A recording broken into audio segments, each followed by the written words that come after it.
সেই লাশের উপরে বসে বসে ভাত খেয়েছে, ঘুমাইছে, সবকিছু করছে। সংসদের মতো পবিত্র জায়গার মধ্যে হাজার হাজার লাশ পেয়েছে। সে যদি মানুষ রূপী মানুষ হতো, সে কি কখনো এরকম করতে পারতো? সে তো মানুষ না, অমানুষ। এবং অমানুষ জাতি এবং দানব, এই দানব বলেই লাশের উপরে ঘুমাইতে পারে। সাধারণ মানুষ, একজন মানুষ কখনো লাশের উপরে ঘুমাইতে পারে না।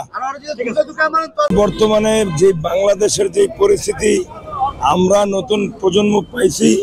আমাদের বাংলাদেশ বর্তমানে খুব সুন্দর সুশীল ভাবে চলতেছে। স্বৈরাচার নৈরাজ্যকারী সন্ত্রাসীরা আনাচে কানাচে ঘুরপাক খাচ্ছে। আমরা দিনরাত পরিশ্রম করে মহড়া দিচ্ছি। এই দেশে কোনো স্বৈরাচারের বসবাস হতে পারে না, হবে না, হতে দেওয়া হবে না। পতনের পর শেখ হাসিনা আবারও দেশে এসে ক্ষমতা নেওয়ার একটা তৎপরতা চালাচ্ছে, এটা কিভাবে দেখছেন?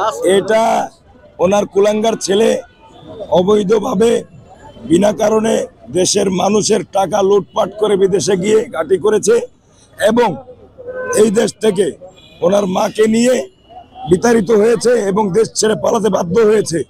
সাধারণ জনগণ তাদেরকে দেখিয়ে দিয়েছে বুড়ো আঙ্গুল এবং তারা এখনো বিদেশের মাটিতে পালিয়ে পালিয়ে বেড়াচ্ছে এবং বড় বড় কথা বলছে যে তারা নাকি এখনো মরে যায়নি, তাদের দল জীবিত আছে।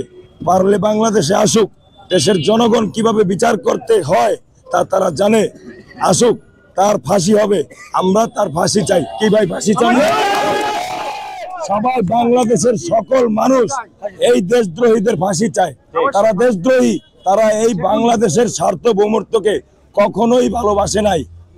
আর যদি ভালোবাসতো তাহলে আমাদের দেশের পরিস্থিতি এরা এরকম খুন করতো না, গণতন্ত্রকে খুন করতো না, স্বাধীনতাকে বিক্রি করে দিয়েছে।